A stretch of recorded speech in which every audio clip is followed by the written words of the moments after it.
жан шығар, атаңдың көріне қорған шаңды қараса.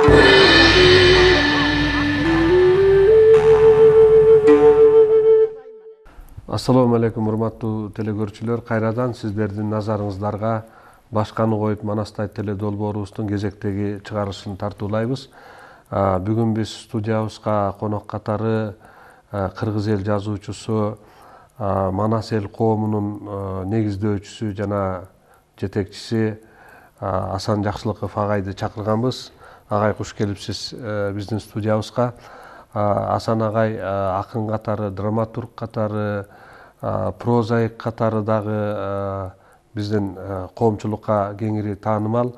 Ошондой эле агайдын 100дөн ашык ырларына обондор чыгарылып, ошол обондор бүгүнкү күндө эстрада дүйнөсүндө ырдалып келет.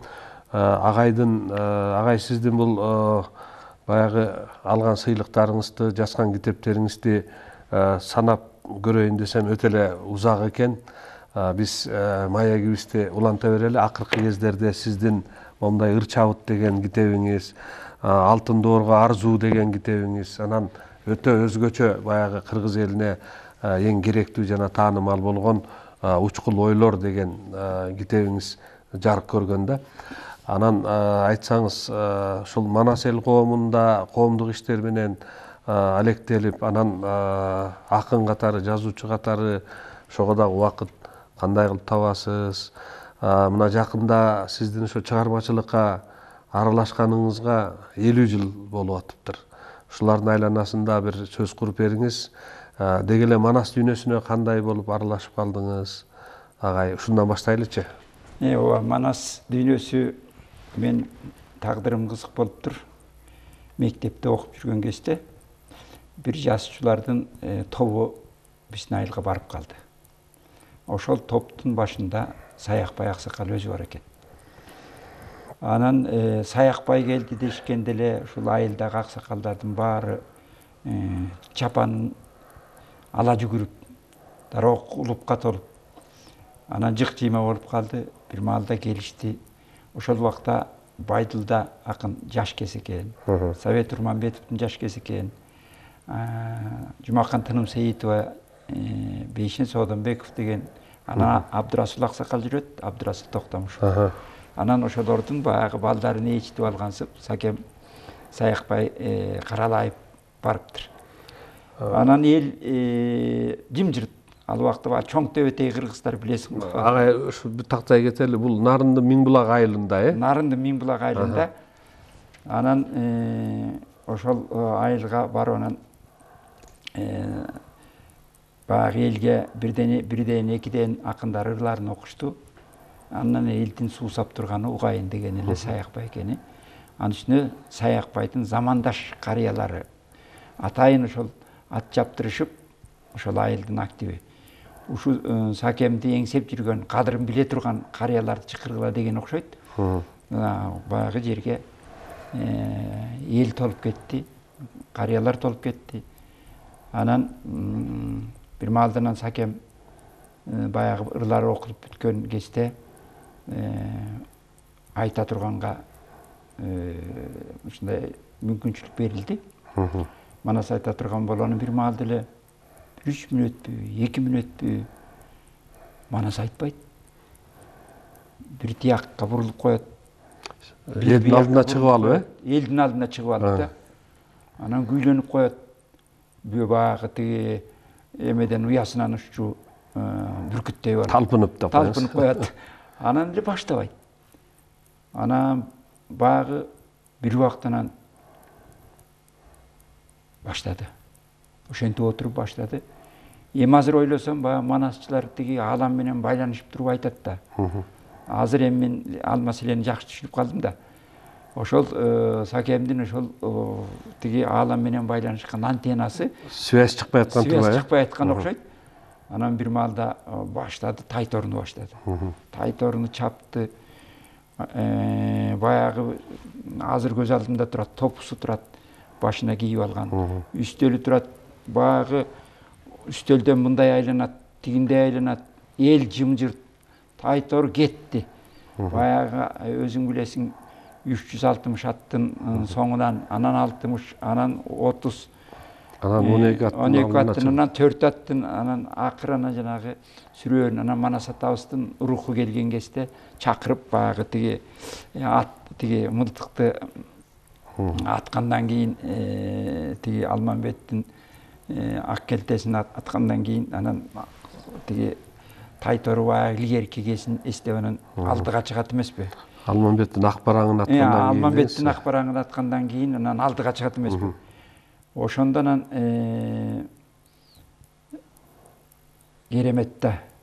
Керемет анан кечинде ошол жерде Жамаке деген атабыз бар эле, атам менен тең түшө эле. Ошо кишинин үйүнө конок болушту. Анан конок болгондо анан мен барып, атам менен кошо барып, анан ошол чыны сунуп, анан Саякбайдын колуна суу куюп калдым. Ошо негизи баягы көп чыгармачыл адамдар ушул залкар адамдардын батасын алгандыгын эскеришет да, колуна суу куйганын, чын алып берген устуканын алганын баягы эскеришет. Бул дагы чынында баягы бата менен эргө көрөт дегендин бир жагы болсо керек. Анан ошо менен Саякбай аксакалдын колуна суу куюп батасын алгандан кийин анан чыгармачылык башталды. Ага чейин эле ырып жазып жүрчү белеңиз? Жок, эми мен өтө кичинекей кезде 5 класс, 4 класста болуп калган кезде. Ошол кезде, Андан кийин анан баягы Гагарин учкан 61-жылдарда мен ошондо Гагариндин асманга учканына баарыбыз эргип этикпи? Ошондо биринчи жырларымды жаса баштадым. Андан баягы Кыргызстан пионери деген гезитке жөнөтүп койсок, макалалар чыгып калат. Ал убакта ушу балдардын гезиттери жакшы экен. Ошо шыктантып турчу экен да көрсө. Баягы жана жеткинчектердин өзүнүн журналы болгону, анан Жаш Ленинчи деген журнал бар эле. Анан Кыргызстан пионери журналына өзүбүзчө жазчу элек. Азыркы эми Байчечекей калды ошолордун ичинен. Токтозун Самудиновдун жеке талыкпас аракети менен ушул Байчечекей келатат. Рахмат айтып коюшубуз керек. Анан Жаш Ленинчи кырчын болуп кетти, өзгөрүп кетти. Анан система жоголуп калды да. Чыгыкканын чыгып атат, тиражы азайды. Баягыдай мындай бир массалык түрдө мектептерде жазылуу азыр жок болуп калды дагы. Ошо тиражы жетпегендиктен ушу балдардын, өспүрүмдөрдүн гезит журналдары кыйналып атканын, Кыргызстан пионери болсо жоюлуп кетти таптакыр эле. Ошол Гагаринден учканы сиздин дагы эргүү сезимдериңизди ойготкон турбайбы? Эми ошондой деп мен өзүмө төлгө кылам. Себеби аалам деген ошондой улуу нерсеге жер энебиз аалам менен күн аркылуу, ай аркылуу, аба аркылуу, суу аркылуу байланыштуу болгон менен баягы бир адамдын эч жактан берки эң сөзү бар да. Ушу жараткан турган улуу мейкиндикке, улуу ааламга көңүлү менен учат кээде адам, кыялы менен учат. Анан ошол Юрий Гагариндин мындай бир көз көрүнө учканы, эми азыркы заманда жакынкы эле жердин үстүнө айланып койгон экен. Азыр эми техникалар алыска кетип атат го. Бирок эми ал ачылыш эле да. Анан ошондо 12-апрелде баарыбыз нарында алашалдыр жас болуп калган кез. Айылда баягы кичинекей эме болчу эле билесиң. Тиги радио болчу эле. Бир баягы тиги алюминийден жасалган радио сайрап турчу эле. Ошонун Карагайдын башында сайрап турчу эле деңиз. Ошого барып анан элдин баары ошо Карагайдын түбүнө чогулуп угушту да. Мындай керемет нерсе аз болор. Анан ошондон баштап мен 8 бүтүп алып техникумга кетип калдым. Анан техникумга 1 жыл 64-жылдары кетип калдым окуганы. Анан ошол техникумду окуп жүргөндө 2-курстан кичине тыңып калдым. Китепкананы издеп барып Чернышевскийде чөмөс беле башкы китепкана. Ошого ортоктоп жатып алып баягы экзаменден орус тилин билбейсиң да, айылдан келген бала. Анан сочиненияден кулап калбайын деп, анан баягы программадагы Маяковскийдин ырларын, Горкийдин ырларын, Некрасовдун ырларын окуп, керек болсо жаттап, ушинтип аракет кылып калдым да. Анан ошентип жүрүп редакцияларды тааный баштадым.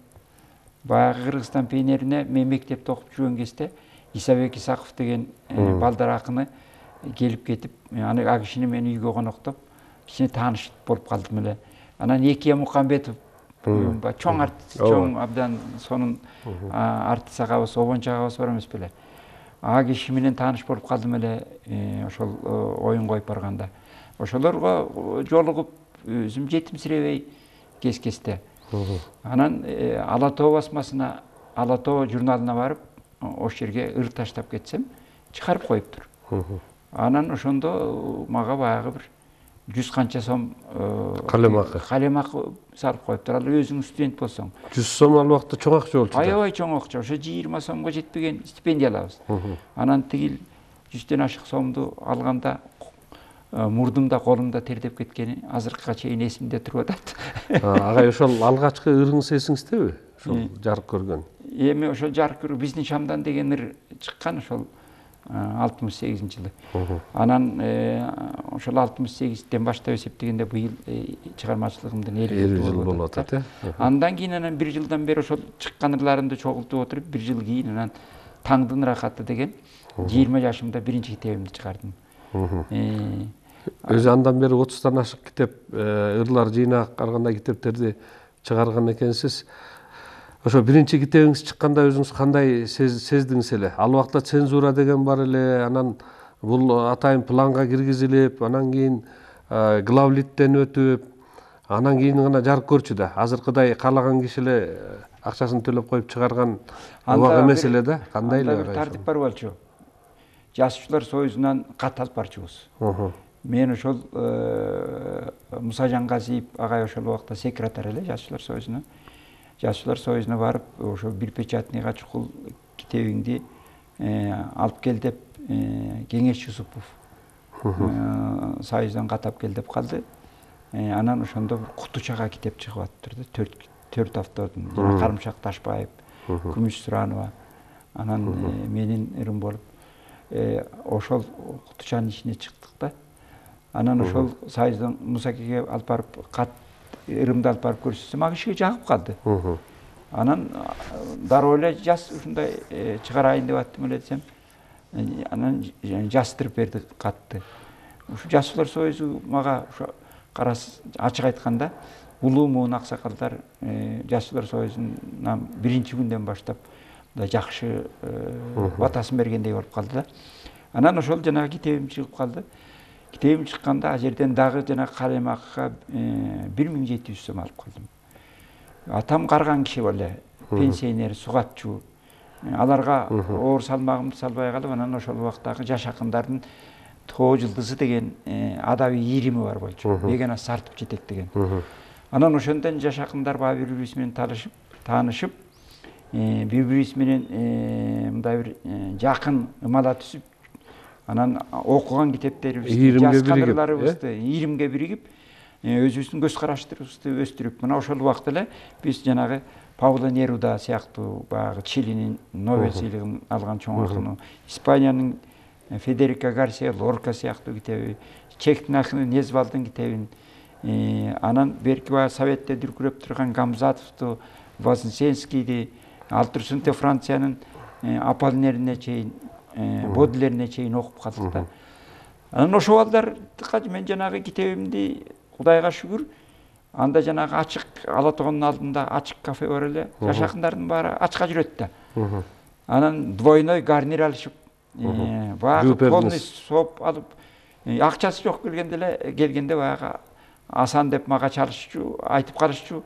Анан көп жолу сыйладым акын досторумду. Бул өзү негизи жакшы экен, агай. Могу ошол сиздин жаш кездиктеги жана адабий ийримге катышкан жаш акындар, жазуучулар, баягы талапкерлер, таланттуу жаштарда бир кандайдыр бир мындай алдыга умтулуу, бир кандайдыр бир ийгиликтерге жетүү үчүн ак эмгек менен эч кандай тааныш салбай, өзүңдүн талантың менен жетүүгө болгон баягы мындай умтулуу бар эле да. Анан ошол кезде жанагы адабий ийримде чогулуп алып, ырларыңарды окуп, анан аны талкуулачу белеңиздер же тиги жөн эле угуп коюп кетчү белеңиздер? Ушуну аябай талкуулачубуз да. анда курч балдар көзүнө карабайт. Анан жанагыдай дүйнөлүк адабиятты билип калган балдар болчу. Табылды Муканов мисалы, Алым Токтомушев сыяктуу. Эми бул ырларды жанагы чет элдик жанагы орус акындар баарын орус тилинде гана болчу да. Кыргыз тилине ал убакта чыккан китептерде эле бирин экин эле болчу да. Эми мындай да. Ошол убакта Чыңгыз Төрөкулчу Айтматов бүткүл союздук аренага чыгып, көп өтпөй ошо биз окуп жүргөн кезде Ленин сыйлыгын алып калды. Ал жанагы Гагарин учкандай эле биздин элге аябагандай сыймыктанып алып келди да. Ошол Айтматов Чыңгыз Төрөкулчудан жаш туруп 30 менен 40 ортосуна жетпей туруп, анда дүйнөнүн улуу державасынын бири СССРдин Ленин атындагы сыйлыгын алган. Бул өтө уникалдуу тагдыр, анан улуу көрүнүш болду да. Баягы адабиятыбыз эл жанагы Гагарин учкундай кадимкидей сыймыктанып, анан ошол убакта Гамзатов тиги Расул Гамзатов кошалды да, бир жылдар алды. Анан Гамзатовдун китебин бат эле которулуп чыгып калды. Анан Межелайтистин Адам деген китеби которулуп чыгып калды. Ошол убактагы поэзиянын алдыда кетип бараткан акындар эле да. Анан ошол Межелайтистин Адам деген ырларын окуп, анан жанагы Нерудаларды окуп, биз биринчи ырларыбызды агыр түрүндө, анан ошол убакта ак мөөрдү келиштирип жазган Сүйүнбай Эралиев Жылдыздарга саякат деген агыр менен жазган поэмасын жарыялап калды. Кыскасы адабиятта бир чоң мындай арымдуу иштер жүрүп кетти да. Анан Чикем ошол убакта тиги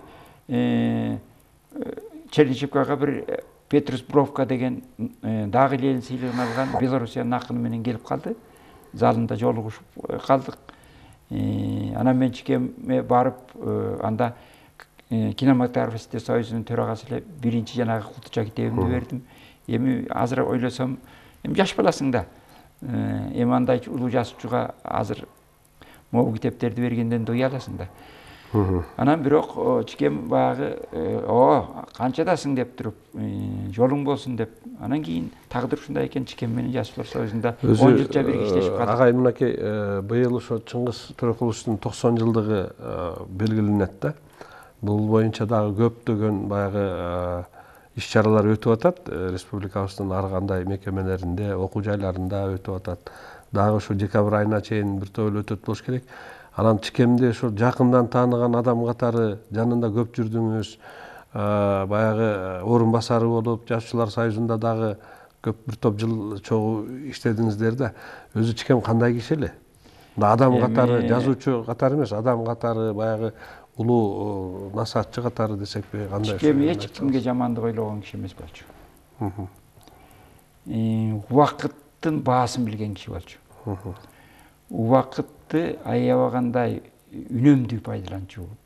Сарамжал экен бул убакытка, Убакытка аябай сарамжалдуу болчу. Анан бул киши бир эле учурда мындай бир ошол Шекердеги ишти дагы, Таластын районунда жүрүп аткан ишти дагы, республикада жүрүп аткан ишти дагы, Москвада жүрүп аткан ишти дагы, дүйнөдө жүрүп аткан иш менен мындай бир катар байланышып, ошол иштердин баарын жамгарып турчу. Анан элди кабыл алып калган учурларда бир Советтер Союзунан Чыңгыз Төрөкулчу Айтматов жазуучулар биздин Кыргызстандан бир 3 ай 4 айга кетип калган учурда бир 2 мүшөк, 3 мүшөк кат толуп калчу. Кайра келгенде эл ошол биздин Жазуучулар Союзунун 4-чү этажынан 1-чи этажына чейин дегендей приемго кабыл алууга тизилип калышчу. Ирина деген кызыбыз бар эле. Ошо Чикемдин каттарынын ар бир маанисин алып, ошол эме кылып турчу. Анан кээде биз Чикеме ар кандай сөздөр жүрүп, дүйнөнүн көп сыйлыктарын ала баштады да. Анан мен айттым бир күнү. Чике, биздин жазуучуларда бир пикир бар.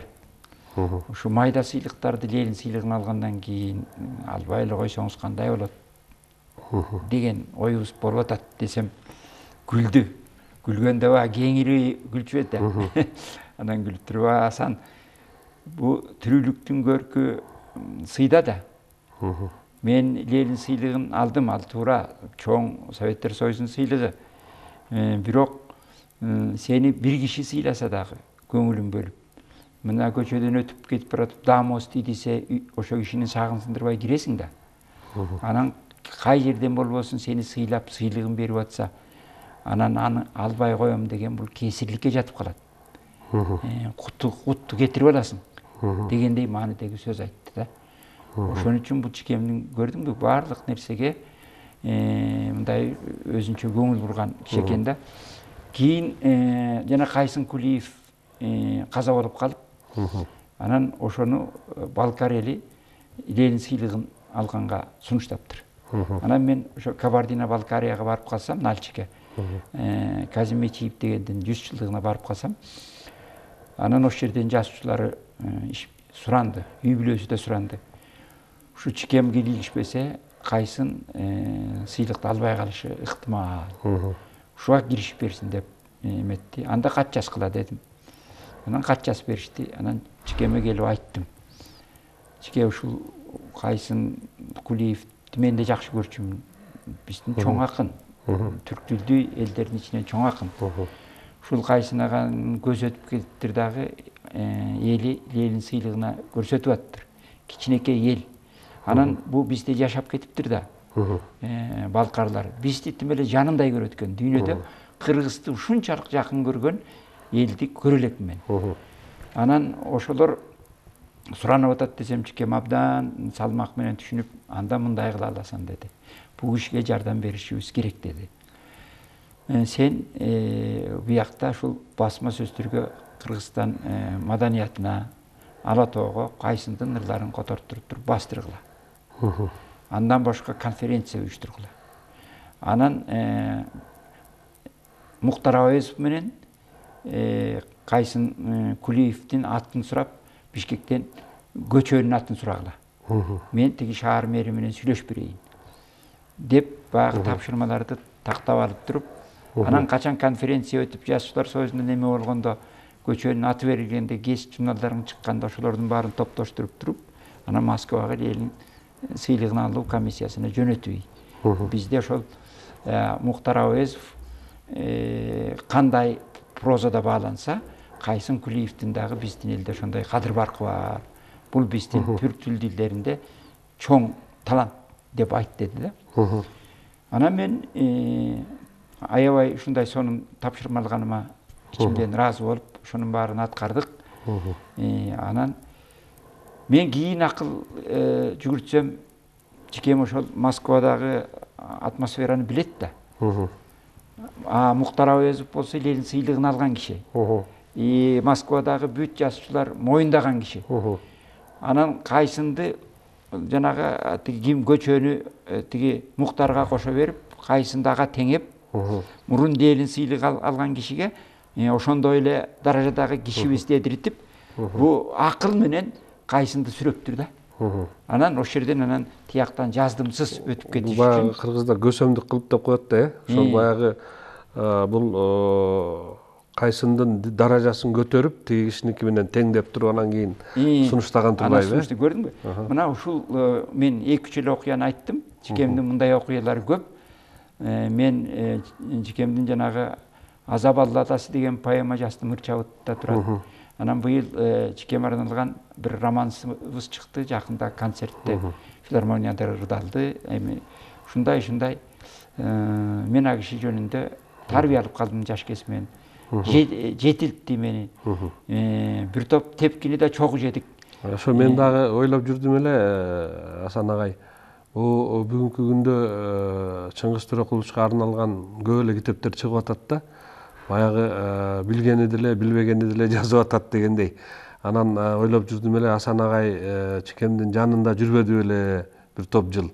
Далай сөзүн уккан, далай тапшырмасын аткарган, далай жерде чогуу баягы насиптеш, тус насиптеш болгон. Анан эмне үчүн ошо Чикем жөнүндө эчтеке жазбайт деп ойлочу элем. Көрсө жазып, аныңыз уже баягы романсыңыз дагы ырдалып аткан турбайбы? Андан башка дагы эми сен баягы алдын ала айтууга аргасы кылып атасың. Мауреки Кудай буйрса 30 майда менин жанагы 50 жылдыгыма арналган опера театрында концерт өтөт да.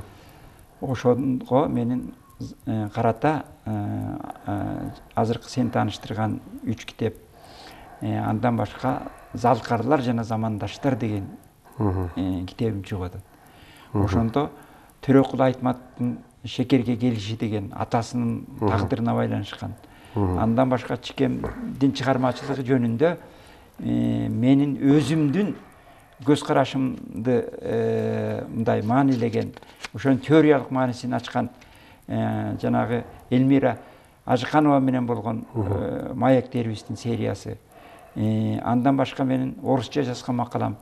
Анан жанагы Чыңгыз Айтматовго Аса балладасы жанагы ушулардын баары өзүнчө бөлүм болуп кирип атат да. Өзүнчө бөлүм болуп кирип атат. Бул китептин башы Балык Ооз, Музооке, Арыстанбек, Тоголок молдо Токтогулдардан бери сөз козголуп келет да. Анан Алыкулдардан бери сөз козголуп келип, анан Чикемдин муунуна келген убакта ошо Чикем жөнүндө атайын чоң бөлүм арнадым. Эми мен колуман келишинче шашпай иштедим. Себеби жооптуу иштеш керек.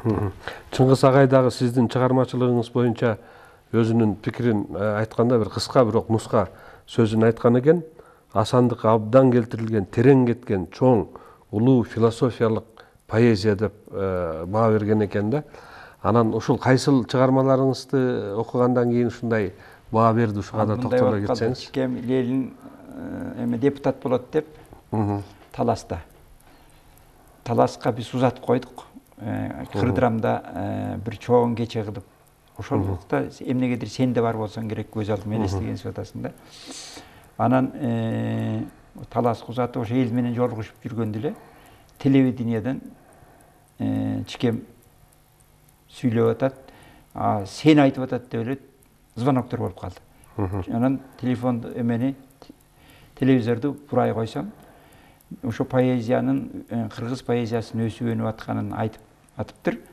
Анан мага ошол пикирди айтыптыр. Бирок мында узагыраак айтылган жерлери бар анча телевизордо. Анан бул баа токотер жерин жазып коюшкан информацияны маалыматты окуп атасыз.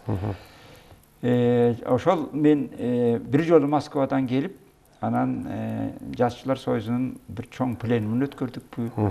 Анан ошо пленумдан кийин Чикемди биздин үйгө чакырып 3-4 жазчу менен Марбайжиев, Казат Акматов, дагы бир топ жазчулар бар.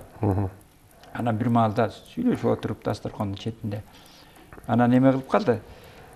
Чикем мындай бир өзүнүн башын мындай тырмап баягы эметип алмаса бар эле. Жигиттер эми жаңылыкты сүйлөштүк, саясатты сүйлөштүк. Эми саясат бүгүн ушундай, эртең мындай. Ага көп убакыт жоготуунун кереги жок чыгармачылык ишинде. Акындын үйүндө отурабыз.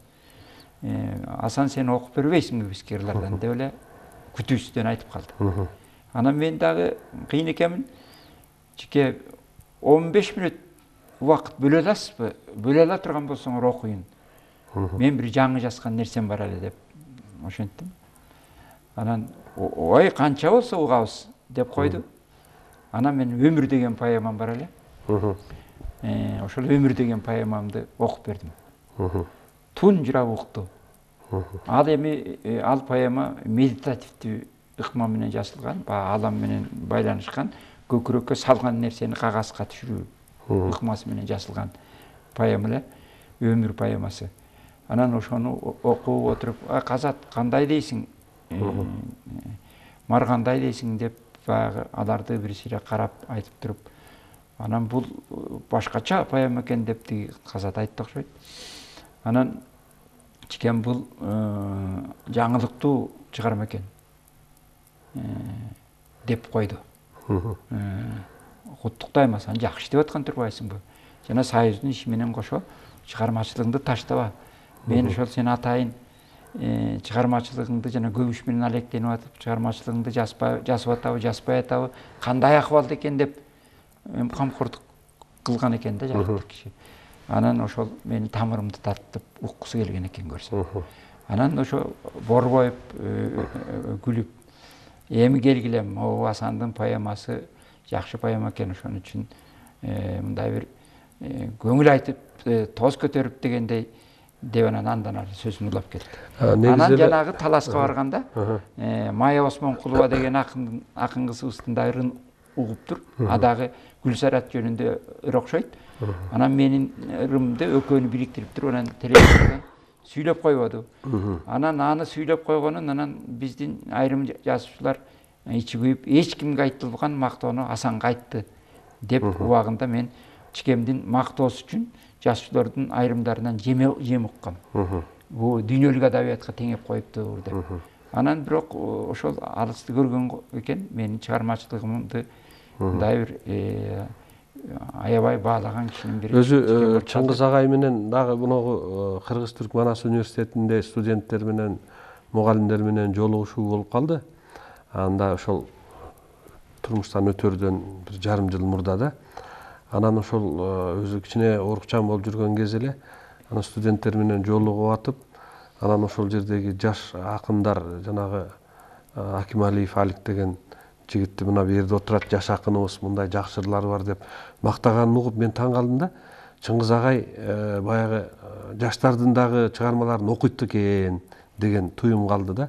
Анан азыр сиз айтып атпайсызбы, Майя Осмонкулованын ырын дагы окуп, анан ошо сиз эми жанында жүргөн сиз экен го, ал окуганы бештен белгилүү деңизчи. Бирок ошол эле мезгилде баягы газета журналдарга чыгып жүргөн, анча мынча жыйнактарга чыгып жүргөн жаш акындардын ичинен дагы кимисинин таланттуу канчалык экендигине ошо баам салып, анан баа берип жүргөнүн дагы ошол Чыңгыз агайдын бул чыгармачылыкка болгон, чыгармачылыкка күйгөндүгүнүн, кыргыздын келечектеги поэзиясы кандай болот, прозасы кандай болот деп ошого ойлонуп жүргөндүгүнүн бирден бир белгиси десек болот да. Эми ошону Москвада чикеме академик, бияктан академик наамды берип, анан Москва гостиницасына жаш акындардын бир неделясы болуп Москвада. Ясная Полянага чейин бардык эле. Лев Толстойдун өлкөсүнөн кайра келет, чикемдин Москва гостиницасында мейманканасында ошол академик болушун куттуктап кетели деп кирип калдык. Кирип калсак, Расыл Гамзатов бар экен, жанагы мен айткан Кайсын Кулиев бар экен, Давид Кугилдинов бар экен, Михаил Дудин бар экен. Ошо бешөө мындай Гамзатов кичине кечирээк келди, отурган экен. Анан алар да куттуктап келишип атат да академик. Жок, академик деген Гамзатов тамашага айлантты, аны өзүнчө бир чоң сөз. Кайсын мен айтайын деп атканым, сөзүңдү улагым келип атат. Бул чоң акындар, чоң жазуучулар баардык нерсени байкап турат да. Мына Түгөлбай Аксакал да ошондой болчу. Сүйлөшкөн сөзүңдү дароо көкүрөгүн илип алып, анан кайра эртеси тиги статьяларында жазып, ошол идеяларды, ошол ойлорду өркүндөткөнүн көрүп калдым да. Анан ошо Кайсын Кулиев, ошо жана мен Балкарели кыргыздар жакшы көрөт деп айтып калбадымбы? Ала Тоо журналын алып окуйт экен. Ошол Ала Тоо журналын окуп, анан бизди тааныштырып калса, мен сенин ырыңды окуп жүрөм деп анан мага Кайсын жакшы деп куттуктады да ошол жерден. Мен аябай семирдим да. Ошол тиги Кайсын Кулиев ал убакта ошол жанагы Расыл Гамзатов экөө аябай эсирге аябай таанымал болуп турган учурда. Демек ушул чоң акындар, чоң жазуучулар дүйнөдөгү жаңылыктарды, анан чикемдин кийинки чыгармаларын карап отурсаңыз, жанагы Кассандрага байланышкан чыгармасы, Кыяматка байланышкан чыгармасы, чикем тынымсыз жаңы информациялар менен сугарылып турган киши эле. Изденүүдө болгондугу байкалат. Анан ошол жаңы информациялар дароо образга айлантып, дароо анан ошол социалдык, актуалдуу маселелерди көркөм дүйнөгө айлантырып, анан коомду таң калтырып берип турду да. Мына бул жагынан ошол мейли жаш акындардын, мейли чоң жаш философтордун кайсы чөйрө болбосун, чикем шашканын көргөн жокмун. Ким менен болсо баарлашып, эркин баарлашчу. Ага, эми кайрадан сиздин чыгармачылыгыңызга келели. Жана 3 жылдык бир чоң проза түрүндөгү китеп жараттыңыз эле. Кыргыз жолу, анан кыргызчылык анан кийин эс тутум деген 3 китеп. Ушул китебиңиз баягы эл арасына бат эле тарап кетти да. Анан ушул китептин жаралышына эмне түрткү болду? Ошого токтолсоңуз. Эми бу биздин биринчиден эгемендүүлүк түрткү болсо керек. Бирок ага чейин баягы Кыргызга байланышкан тарыхты жана Бартольдтун Могилистандын Жапай арыстандары деген баягы өтө даңазалуу статьясын окугандан баштап кыргыз адамы, кыргыз эли тарыхый байыркы эл турбайбы деген пикир көкүрөгүндө уюп, ар бирибиз ошол окумуштуулардын маалыматтарын чогултуп жүрдүк да. 20 жылдап, 30 жылдап чогултуп жүрдүк. Андан башка кыргыздын жана каада салтынын маанисин түшүнүп жүрдүк. Жана колго суу куйгандын өзү эле канчалык жана бата менен эл көгөрөт, тиги тилек менен жамгыр менен жер көгөрөт. Жакшы тилек жарымырыс деген сөздөрдүн баардыгы биздин көкүрөгүбүздү уюп калчу да. Анан ошентип баягы кыргыздын оңой эл эмес экендиги, тарыхый байыркы эл экендиги, тез гундар менен байланышкан, усундар менен байланышкан, сактар менен байланышкан, атын тарыхка карата баягы 40 руу эл көчмөн турмушта кайнап өзүн сактап калыш үчүн ар түрлүү ыкмада жашап келип, бирок өзүн жоготпой, маданиятын да жоготпой. Ошол элдин баары бир эл да, кыргыз да. Бир эл. Бирок ар бир доордо башкача аталып, анан баягы чоң элдер эметкенде, баягы кыргыздын аркасынан түшүп алганда, улам атын башкача жаңыртып турган экен да. Бирок бул жагы дагы бар болуш керек. Анан экинчи жагынан алганда, ошол бир элди кыргыз элин мисалы үчүн гректер скифтер деп айтышкан. Ирандыктар болсо сактар деген. Анан бизде бул өзүнчө бир цивилизация, сактардыкы, скифтердики деп анан гундар деп кытайлар гундар деген да, хондар. Хунну деп. Хундар деген да. Ал эми славяндар болсо түрктөр деген. Бир элдин ошол ар кайсы тараптан каралган аттары жөнүндө болуп атат. Өзүң жакшы билесиң, ушул 2200 жыл официалдык расмий кабыл алып турабыз да. Бирок кыргыздын тарыхын мына бүгүн сен дагы жакшы билесиң, азыр тарыхчыларыбыз да ынана баштады. Кыргыздын тарыхы байыртан келатканын, жер бетиндеги эң байыркы элдердин бири экендигине биз сыймыктана турган кез келди. Ошондой чоң эмелер өттү. Анан мен жанагы Черчевард деген окумуштунун Континент Му деген китебин окуп, анан жанагы ошол 17.000 жыл мурун момундай жылдыз жаан болуп, бир чоң кырсыктуу иш болуп, анан ошол жанагы атланттардын цивилизациясы кыйрап, анан ошондон берки 32 куралма күн элдеринин федерациясы болгондугу жөнүндө.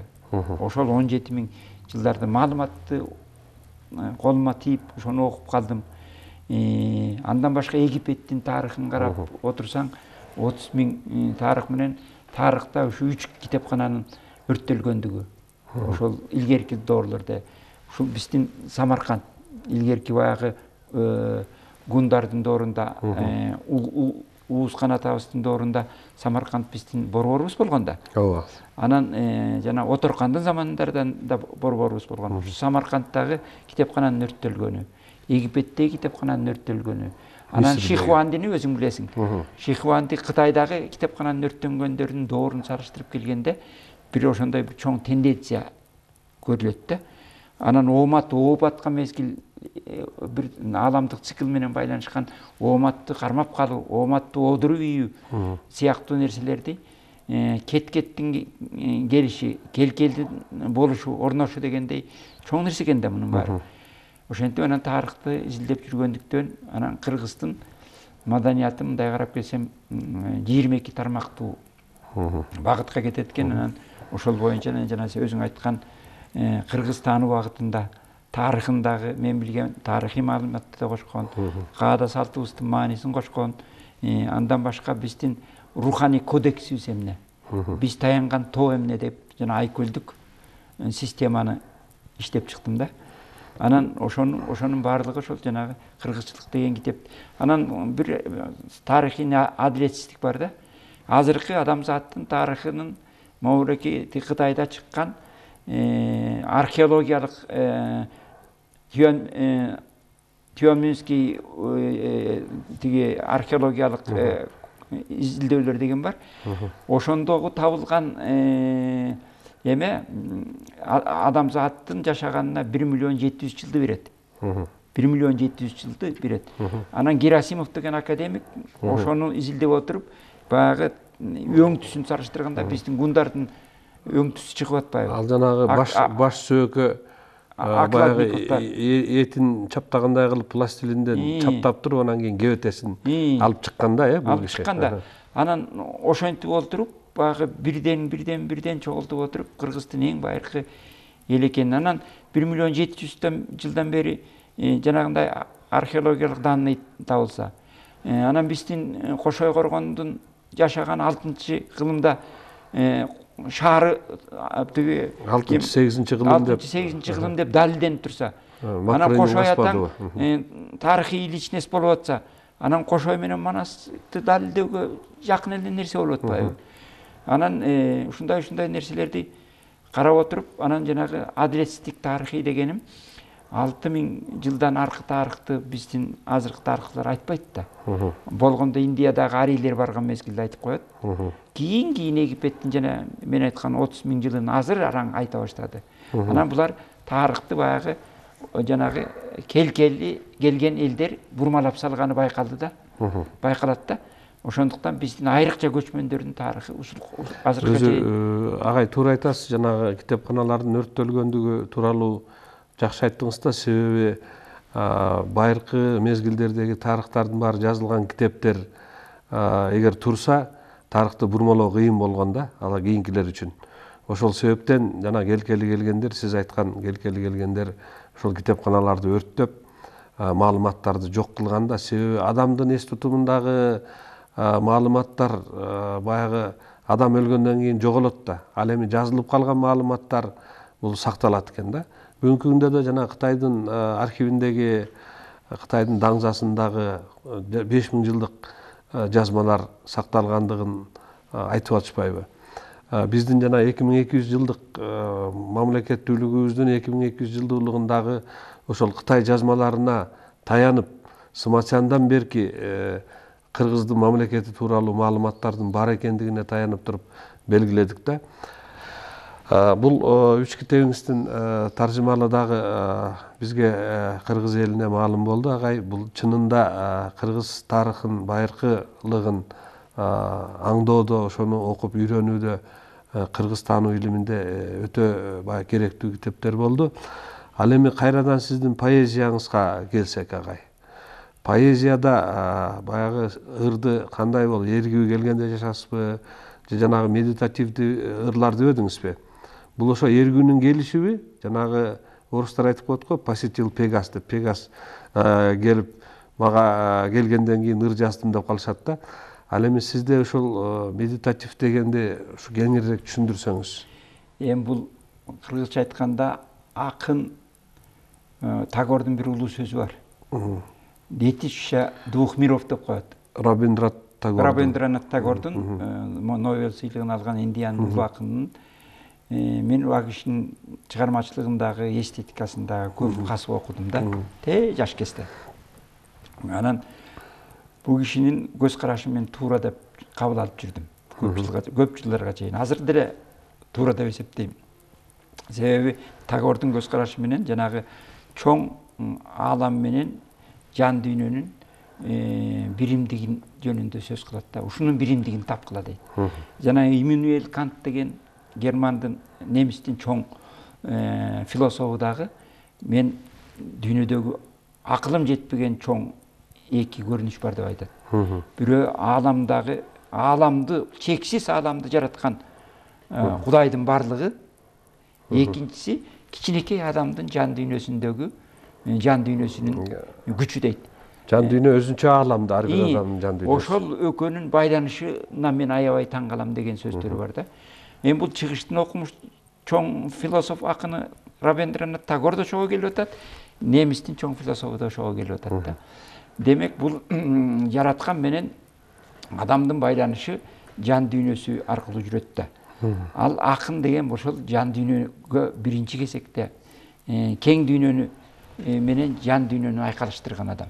А дегенде жанагыдай жаратылышка суктанасың, табиятка суктанасың, жаздын келишине суктанасың, табияттагы сулуулукка суктанасың. Анан жүрүп отуруп суктануунун өзөгү каякта жаткандыгын анализдеп, анан ошо жан дүйнөңдү багып каласың. Ошол жан дүйнөңдү кадимкидей бага баштаган кезден баштап көкүрөгүңө бир өзүнчө бир поэзиянын керемети конгондой болуп, ошол байланышыңды барган сайын сезип, анан бир кылт эткен бир желдин илебиндей болгон эле бир ой келет. Анан баягы сенин көкүрөгүңдө чогулуп жүргөн нерселерди ошол жел аркы келип ойготуп кеткендей болуп, чуркап барып калемиңди аласың. Анан жазып киресиң. Анан мен ошол бир жазганда кээде момунча китептерди жазып атса, Асан Жакшылыков тынбай эле иштей берген киши го, жарыктык деп ойлогондор бар. Мен андай иштебейм. Мисалы, могу учкул ойлорду мен 20 жылдан ашык жазып турмун. Көчөдө эле кетип баратып эле башыма келген ойлорду, терең ойлорду жадыма сактап коюп, анан ошону кайра иштеп коюп, жазып коюп отуруп, бул 20 жылдык ушул учкул макал лакап сыяктуу мындай бышкан ойлордун китеби да. Анан ушинтип, анан бир мындай эргип алганыңда, элирип алганыңда, анан жанагы компьютерден азыркыча айтканда, ордуңан калемиңден тургуң келбейт. Башка турмушту унутуп коесуң. Анан канча бир убакытка чейин иштеп, анан өзүң чарчаганыңды, анан жанагы учкун келген учкундун эмеси кайтканда, илеби кайтып, өзүң анан бирдемелерди жаса баштаганда, ал жазгандарың өзүңө жакпай баштаганда, анан туруп кетем мен.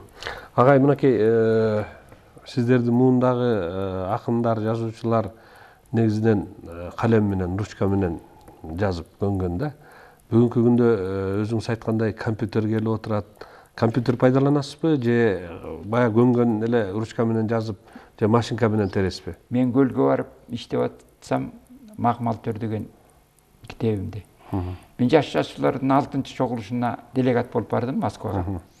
Анан ошондо ошол убактагы залкар жазуучулардын бири Леонид Леоновдун «Помощь молодым» деген жаш жазуучуларга кеңеш деген китеби чыгыптыр. Ошону бизге белекке берди. Анан бияка келип окуп, мага аябай жакты дагы, ошону кыргызчага котордум. Которгондо дагы 1 жылдын жоготуп котордум. Бул азыркы чебер жазуучулардан Леонид Леонов өтө орус тилинде өтө чебер жазыпчы да. Ушунчалык эсилип котордум. Баягы причастие, депричастие деген сүйлөмдөрдүн келтиргенин көрүп, андан кийин анан Достоевскийден көп сабак алып калдым, жана проза жазган ушуларда. Анан ушу Леоновдон быштым дагы. Леонов ошондо жазат макаласында. Мен карандаштын бир канчасын уштап коем. Өчүргүчтөн 1-2 коюп коем. Чыгарма жасаарда. Анан карандаштар менен акырын жазып, өчүргүч менен улам өчүрүп, кайра жакпырын, кайра өчүрүп, кайра жазып ушинтип иштейм деп айткан.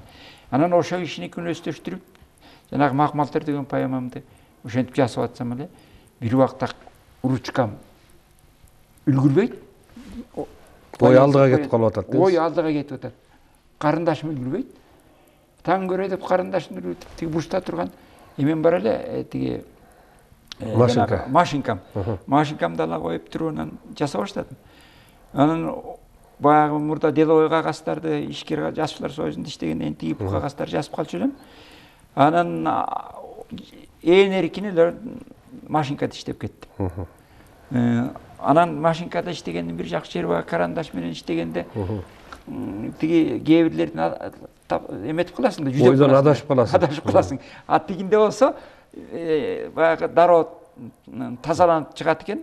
Кайра окуганыңда, кайра бир карап койгонуңда мындай баягы жакшы сүртүлгөн айнектей болуп калат экен да. Анан компьютерге оңой эле өтүп кеттим. Компьютерге оңой өтүп кетип, жанагы китептерди компьютер менен жазып калам. Андан башка мен блокнотто ала жүрөм. Ручка блокнотум да бар, карындашым менен айрым немелер блокнотко жазып калат. Бүгүнкү күндө жаңы технологиялар чыкпадыбы? Диктофон деген бар. Анан диктофонду программасын компьютерге туташтырып атайын программа бар экен.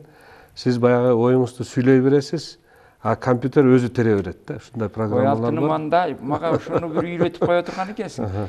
Ушуга азыр мына жаш улам өйдөлөгөн сайын көздү даяп калат экенсиң. Баягыдай күчтө калбай калат. Ошон үчүн ошол жаңы ыкмаларга өтүп кетсек. Мен жанагы Манасты тиги эмеден окубадымбы? Тиги Кыргыз радиосунан Манас Эметей. Саякбайдын Манасын, Саякбайдын, Сагынбайдын. Анан ага комментарий бердим. Шаакын Арстанбек деп комментарий бердим. Ошолорду кагазга түшүрө албай жүрбөйүнбү? Эгер сен айткандай ыкма болсо, анда мен жыргабаймынбы? Өзү негизи мен айтып атканым баягы орус классик прозасынын классиктеринин атасы десек болот, Лев Николаевич Толстой.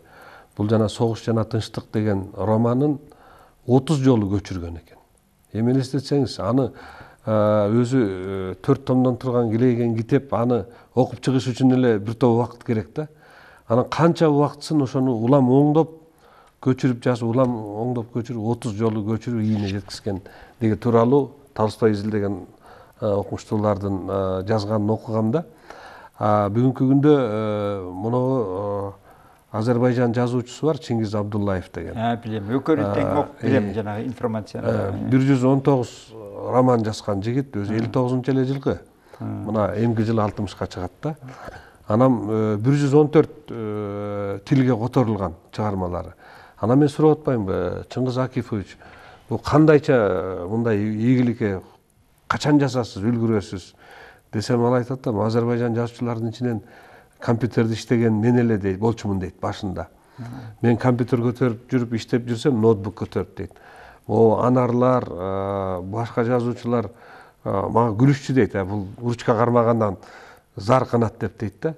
Бирок ал киши айтып атпайбы, менин ушул баягы дүйнөгө таанылган жазуучу болгонума Чыңгыз Төрөкулчу Айтматовдун кеңеши аркылуу болду дейт да. Анан эмнеге, кандай кеңеш деп сурасам, айтат, Чыңгыз Төрөкулчу айтты дейт. Чингиз, сен чыгармаларыңды кайсы тилде жазасың дейт. Азербайжан тилинде десем, сен орусча жаз. Орусча жазсаң башка элдерге дагы доступный болосуң деди. Анан мен орусчага алгачында эптеп котормочулар аркылуу өтүп жүрдүм. Азыр жалаң эле орусча жазам дейт да. Биз Чыңгыз агай да орусча жазчу да. Алгачкыларын кыргыз тилинде жазган, кийинкилерин орус тили аркылуу анан башка тилдерге которулган. Шуну айтып берди да. Анан компьютерде иштегенден кийин кайерде болбойн, ноутбугум жанында дейт. Отура калып, ой келгенде жаса калам, ошону менен анан чыгарма жаралат деп атат да. Агай, мына дүйнө элдеринин, классиктеринин, акындарынын чыгармаларын окуп, ошолордон таасир алгандыгыңызды айтып атасыз. Ал эми Манасты мынакей радиодон окудуңуз. Манастан дагы бир таасир алдыңызбы? Жана Манасчы айткан, Саякбай айткандан тышкары, анын батасын алгандан тышкары, ушу Манасты окуп атып, кандайдыр бир таасирленүү болдубу сизде? Мен эгер тиги Кыргыз радиосуна жана Манас жаздырууда айтсаң, мен кадимкидей мындай энергиянын келип атканын сезип аттым. Кадимкидей демденип атканымды сезип аттым. Ал эми Манас дүйнөсүнө келгенде, мына Чикемдин мен дүйнөлүк прозага кошкон салымында мен өзгөчө пикирим бар. Себеби ал мына Манаста билесиң, Манас кандай бизге кадырлуу болсо, ак куласы да ошондой кадырлуу. Манас менен ак куланы бөлө албайсың. Манастын ак шумкарын билебиз. Манастын колдоочу ажыдарларын жөнүндө, чилтендери жөнүндө, арыстандары жөнүндө билебиз. Андан башка Желмаянын билебиз, Кумайыгын билебиз дегендей, баягы Манас дүйнөсү жаратылыш менен бирге. Мисалы, Манас эпосунда ошол эле Бакайдай эле Кумайыкты Саякбай атабыздын айтуусунда кандай жалынып жалбарып атканын тосуп чыкканда Кумайыктын көңүлүн алыш үчүн кандай аракет кылганын билебиз. Бул өзү табиятка болгон кыргыз элинин сыйы.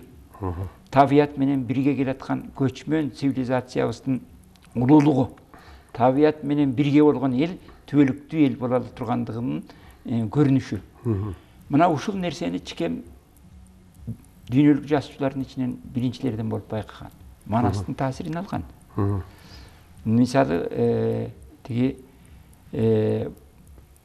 батыштын Конрадтын теориясы бар. Батыш бойдон кала берет, чыгыш бойдон кала берет. Булар эч качан жолукпайт деп.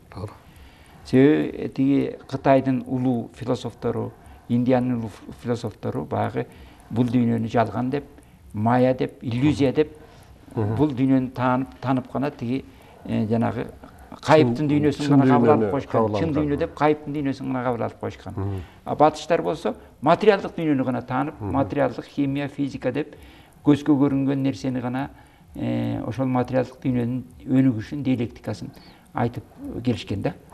А ошентип алар жолукпай турган. Анан биздин Кыргыздын дүйнө таанымы экөөнү тең бириктирет да. Экөөнү тең бириктирет. Анан ошол жанагы Манаста жаткан жаратылыш менен биргелик, жаратылыштагы энергетика, ошону чикем акылы мененби, билими мененби, же ошо ата бабабыздан берилген нерсе жаңыланган Манастагы нерсени чикем жаңылаган. Мындай кылганда Гүлсаратын алып көр, ак бугусун алып көр, ак барасын алып көр. Чикемде жана турналарынан баштап ошол жанагы Манастагыдай эле, бирок жаңы доордун талабына иштеп чыккан баягы жан жаныбар Манаста кандай баалуу болсо, кандай турса, чикемдин чыгармаларында да ошондой турат. Чикемдин жанагы психологизмин батыштагылар көп мактабайт. Алар көбүн эсе ушу табияттагы жана жандуу табияттагы түскөн образдарга аябай суктанат да. Мына Гүлсаратка кандай суктанат. Ак барага, жанагы тиги берки баягы Каранарга. Ушунун баары Манаста жатып атпайбы? Ошондуктан бу баарыбыз Манас дүйнөсүн терең билишибиз керек. Ошону чикем тиги бекеринен Манас Кыргыз дүйнөсүнүн руханий туу чокусу деп айткан эмес да. Ошол жана руханий туу чоку деген жана батыштын да чыгыштын дагы тең деген, теңчиликке тегиздик алып келген, жаратылыш менен биргелик бул түбөлүктүүлүк экендигин сездирген, анан сулуу табияттын сулуулугун бузбай жашоо бул улуу көсөмдүк экендигин жанагы Белый пароходунда да берип атпайбы. Мындайча айтканда Манастагы жаткан улуу идеяларды дүйнөгө кайрадан ушул заманга ылайыктап иштеп чыкты да. Мына ушундай нерселерди биз жакшылап түшүнүшүбүз керек. Мен жана Макмалтөр деген поэмамда ошо жаратылыш менен адамдын байланышын ошол дастанымда мыкты иштедим деп ойлойм. Андан башка ошол жана поэмаларда адам менен жаратылыштын биримдигин ажыратпаган жана медитативный поэзияга кетип калганымдын дагы бир себеби ушундан болсо керек деп ойлойм. Агай, бир эки ооз сөз айтсаңыз тиги Манас эл коому тууралуу. Манас эл коому бүгүн кандай абалда, кандай мен эсимде 2009-жылдан бери жыл сайын 40 күндүк Манас айтуу, 18 күндүк Манас айтууларды өткөзүп келесиз. Ошо улам жаңы жаштардын арасына манасчыларды баягы жаңы ысымдарды алып чыгып келесиз. Бүгүнкү күндө кандай болуп атат, кандай иш чараларды пландап атасыздар? Биринчиден сага рахмат, ошол иштин башында бирге болгонбуз баарыбыз. Манас эл коому баарыбыз 200 киши чогулуп барып түптөгөнбүз. Мага милдеттендиргенсиңер. Мен аны өзүм болом деп болгон эмесмин. Бирок ошо Манас элдин ишин баштап келгенде эбегейсиз чоң жүктү өзүм мойнума алганымды кийинчерээк түшүндүм да. Канча бир күн уктай албай калган күндөрүм болду чабалактап. Анан ушу Манас атанын руху жардам бердиби? Туш-туштан ушул аянчылар келип биринчи кезекте Кыргыз элине Манастын рухун сиңирүү маселеси, Манастын мындай өзгөчө Кыргыз эли үчүн өзгөчө бир кийин азыр түшүндүм, адамзат үчүн дагы өзгөчө бир чоң миссиясы бар нерсе экендигин жана алтын доорго байланышкан нерсе экендигин түшүнүп, Анан Манас атанын баскан жерлерин мына Соңкөлдө өзүң айткандай 40 күн Манас айттырып, анан Манас атабыздын буту тийген жерлерге, могу Таластагы Нылдага чейин, анан Арашанга чейин, Кең Колго чейин, тиягы тиги Кошай атанын тиги эмесине Коргонуна чейин, Чечтебөгө чейин, көлдүн башына дагы Манаска байланышкан жерлерге чейин баарын бастык биз. Анан ошо жерлер Кыргыздын жеринде көп сыр жатканын түшүндүк. Эл күчтүү болуш үчүн жерин сыйлаш керектигин, элдин энергетикасы биринчи кезекте жерде тура турган. Жерден менен байланышта экендигин. Өтө байланышта экендигин түшүндүк да. Анан жанагы Эртөштүк атанын жердин алдына түшүп, Мамыттар менен жолугуп, ошонун баары жөн эле жомок эмес, ал бир сыр экенин түшүндүк да. Себеби мен ошол Чоң Алайдагы Аккиндик деген Эртөштүк ата менен байланышкан жерлерге чейин, Көкөтай атанын Кукалда деген жерине чейин барууга туура келди да. Анан бул Манас эл коому өзүң айткандай Уркаш биздин коомдун мүчөсү эле биринчи. Назаркул ушулар баш болуп жаш манасчыларды жылыга 18 күндүк Манас айттырып атып, 18 күн аларды уккан кишилер болуш керек экен да. Аларды жетилтип, көңүлүн өстүрө турган. Анан жандай саякаттарга манасчыларды кошо алып алып жүрдүк. Былтыр жана Талант деген манасчыларды, Нурбек деген манасчыларды тиги Тыныбектин күмбөзүнө чейин, ары тиги Нылдага чейин алып барып, мына деп жер тааныгына, Манастын эметсеңер жер тааныгына, элдин духун түшүндүргүлө деп ушинтип аракет кылып. Бул иш уланып келатат. Уланып келатат. Андан башка өзүң билесиң, Тыныбекке байланышкан Асан Заркуновдун китебин чыгардык. Асан Алиеванын китебин чыгардык. Практикалык жакта дагы, теориялык жакта дагы иштеп келатабыз. Биздин жылыга аткара турган, өзүбүз моюндап, кабыл алып түшүнгөн 4 иш-чарабыз бар. Негизги. Ал жазкы күн түн теңелиде эли жерибизди аласташ үчүн, эли жерибизге кырсык болбосун деп 18 күн Манас айттырабыз. Ушу 9 жылдан бери ушуну аткарып келатабыз.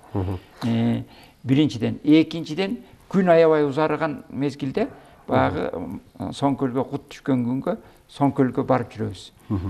Үчүнчүдөн тиги күн түн, күзгү күн түн теңелген кезде жана арулук күндөрүн белгилейбиз.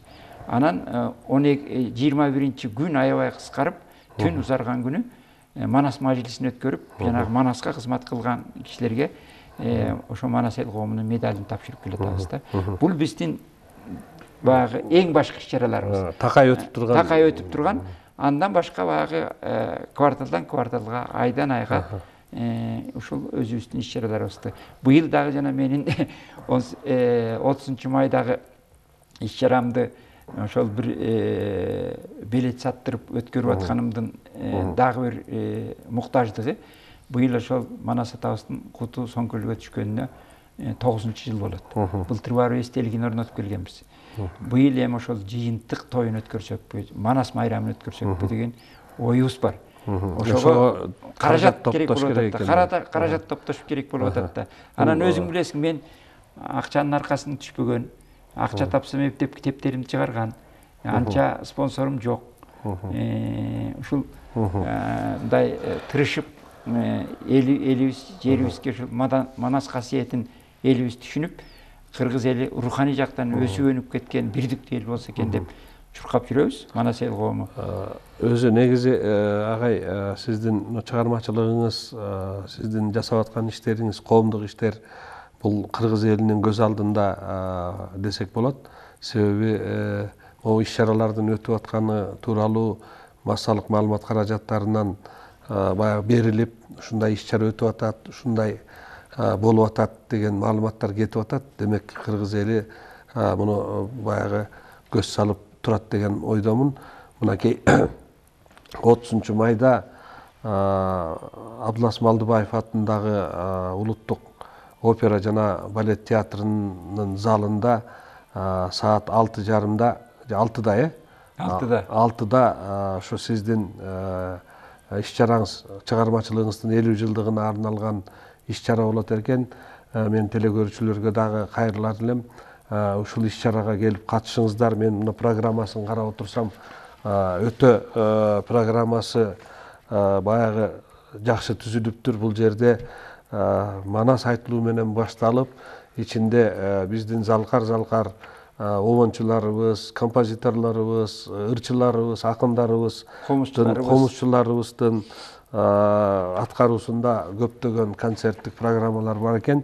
Мына ушул программаңыз ага ийгиликтүү өтсүн. Ушу биздин телекөрүүчүлөр дагы бизди көргөндөн кийин ушул иш-чарага катышат деп ойлойм да. Сизге бүгүн атайын келип биздин студиябызга кеңири маек бергениңиз үчүн терең ыраазычылык билдирем. Урматтуу телекөрүүчүлөр, бүгүнкү биздин коногубуз кыргыз эл жазуучусу, акын, драматург Асан Жакшылыков агай болду. Ушуну менен бүгүнкү берүүбүз соңуна чыкты. Кийинки көрсөтүүлөрүбүздө жолукканча аман туруңуздар.